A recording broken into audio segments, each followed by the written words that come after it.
Okay, we're ready for our next Q&A. That rhymes. Okay, we're ready for our Q&A. Getting all snuggled up here. Getting all cuddly here. Okay, let's start with Lisa Vinson. Loving the Q&A. Thank you very much. Have you all both lived in Utah your whole life? What other states have you been to? I've lived in Utah my whole life, and me and Joe went back to Quebec, Canada once, and I went to Nashville with my clogging group, And we drove up to been Vancouver, to Oregon, Vancouver twice. went up to Vancouver. So I've been to That's Oregon pretty a good. couple of times, and California a couple of times. But I have lived here my whole life. What about you? I lived about 7 years in Europe and traveled around to about 28 different countries. And I've been Western United States, and I followed Interstate 80 and went through all the states on Interstate 80 back to New York. On your bike? On my bike. Mm-hmm. On your bike, and learned 10 different languages. 5? I mean, in the process. So he's lived all over. I've been to the South too. I rented South. a car once when my company sent me back there, and I went through Joe's been all over the place. the Panhandle in Florida and Alabama and Mississippi. Born in California, born in Canada, and then moved to California, then moved to Utah, and then when you went on a mission to Switzerland, and then he learned German there. German there. That's nothing but No, we could do a whole hour on Joe's travels. Maybe we'll do that one of these days. Okay. Anyway, he's been around to a lot of different places. Okay, Charlene. How do you say the last name? I've also hitchhiked in North Africa, Morocco, and Algeria. Hitchhiking. Yeah, he's got quite the adventures. Actually, he's written it in all his books. Maybe we'll put it in the books. Okay, Charlene Genge. Yeah, that's what I would say. Can you please give us your spaghetti recipe that your grandkids love? Love you and Papa O. Yeah, and I'll put that right up here. Bing. As Davey does. And they do love it. That's all they want. We're actually making spaghetti right now. Okay. And then Charlene, she says, Mama O, is clogging tap dancing, or are they different? They're very different. Clogging and tap dancing are very different. Different moves. They kind of look similar. But the taps on the clogging shoe, they jingle a lot, and the tap shoes don't jingle at all. And it's just different moves. Clogging is more of a rougher. It's kind of a country western. Yeah, it's a rougher dance where tapping's more gliding and more smooth. So they are both very different. Thanks for asking. Okay, Darlene Stokely. Mama O, does your family help cook and clean up? And if not, why not? I'm a mother of two young men, two daughter-in-laws, 5 grandkids. Wow. And I know it's hard to clean up after everyone, but we clean up together. I'm so blessed. Hope they help you also. Yeah, they do. They clean up the toys and try and get half of the dishes done, and they try and clean up the best they can, but I tell them, I say, this is your time to rest. You rest. I can clean it up. And Lausanne has a tornado mode. I call it the whirlwind or tornado mode. That 45 minutes max for 30 people. Yeah, it's pretty easy to clean up, and I'm able to do it. And I tell them, don't worry about it. I do all the cooking. I do all the cleaning, and they do help. When they'll say, everybody pick up 20 toys. But I tell them, say, this is your time to rest. And from being a mom and dad, you guys just have fun and I'll do the work. And so far, as long as I'm able to do that, then that's kind of You've done it for 40 years. Yeah, I've done it. And when I'm not able to, they'll chip right in and help. They're very good helpers. Okay, Debbie. But I like how you all clean up together. That's very good. And you are very blessed. And they've also jumped in and remodeled quite a few of our rooms. Yes, they do a lot of work like that. Yeah. Okay, Debbie Gilson. Okay, man, that was an awesome tutorial. The serger goes so fast. I would probably sew my finger to the pillow. Do you make Do you make your own clothes? Yeah, when the kids were growing up, I made all their clothes because it was cheaper. Now it's cheaper just to buy them.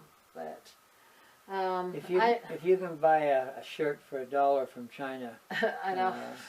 No, but I did when they were little, and I do make some of my clothes now. But when the kids were growing up, I made them all, and that serger does go very fast. Roseanne does sewing repairs for many different neighbors. They drop something off. Yeah, they'll drop something They off. say, I've lost weight. Can you bring in? I've gained weight. I've lost weight, or hem their pants or whatever. Okay, where are we? Do you say Chelsea or Celsia? I would say Salisa. Oh, Salisa. See, he's good at pronouncing names. Roland. That was very interesting. Do you sew your kids' clothes when they were little? Oh, that was same. I kind of answered that question with the previous one. Well, no, when they were little. You did shirts. Yeah. And you always bought the pants because the pants are too much fun. And I'd sew shorts for them. I made all their singing outfits. I don't know if you can see them behind. I sewed all those. And all the jammies pictures. And all the jammies, yeah, we do that. And that's the only way I survived, was sewing, making the kids' clothes. I don't know how we would have survived if we had to buy them, but now they're really inexpensive. Okay, should we do one more? Yep. Okay, Charlene, how would you say that? Same. Genge. I keep wanting to make it a J sound. Okay, so our last question. What's the best sewing machine brand to buy? And I like Singer. That seems to be a good brand, and you can get a sewing machine pretty cheap for like $99. And I see you bought industrial sewing machines and sergers. Why is that? Well, I got talked into a serger by my sewing machine repair guy, and he says, "Oh, you got to get a serger." And eventually I did. I saw one at the fair. No, you sold them for money for a long time. And yeah, on our old, just the regular sewing machine. Once you go industrial, you'll never go back to the regular sewing machine. I have a regular one I like the patterns and to sew buttons and buttonholes because my industrials won't do that.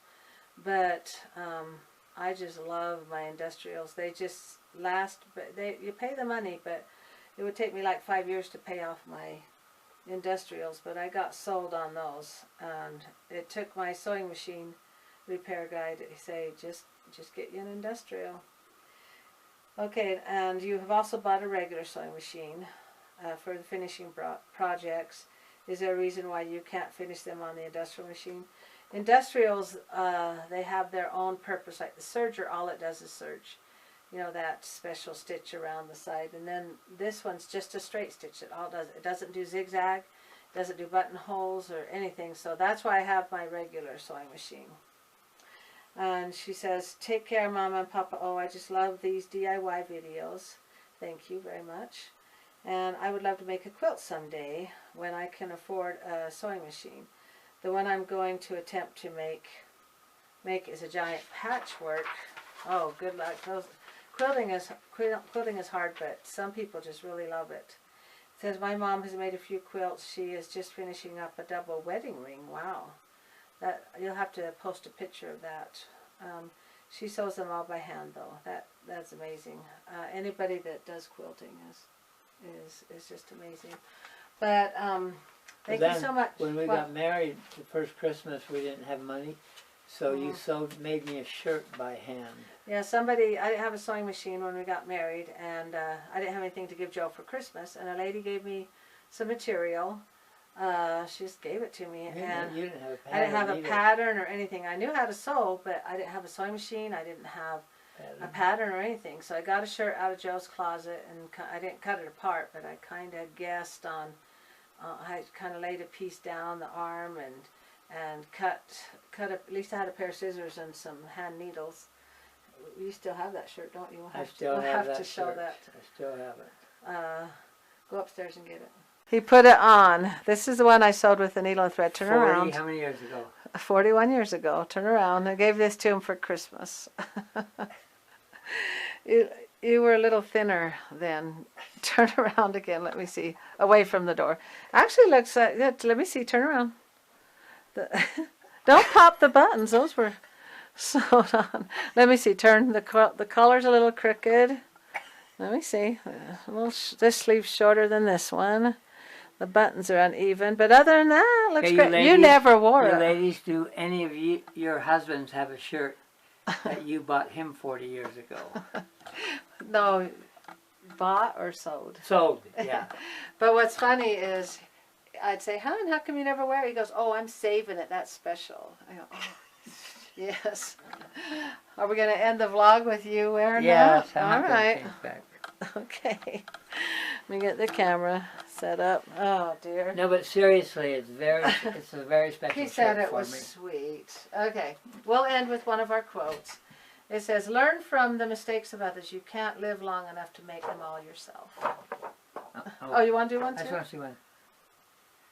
If you chase 2 rabbits, both will get away. We already said that one. Oh. So if you have two goals you're after, yes, we put you'll end up not reaching either one of your goals. So learn from the mistakes of others. Sometimes you have to go through it yourself, but not all the time. The first thing you sow may not look as good as you want it to, but you'll get better. It's like Roseanne. She has cut my hair for 40 years, and she got better. So we got better at it. You learn as you go. Good night, everybody. Why don't you do that while I'm hair cutting? Okay, we'll do that.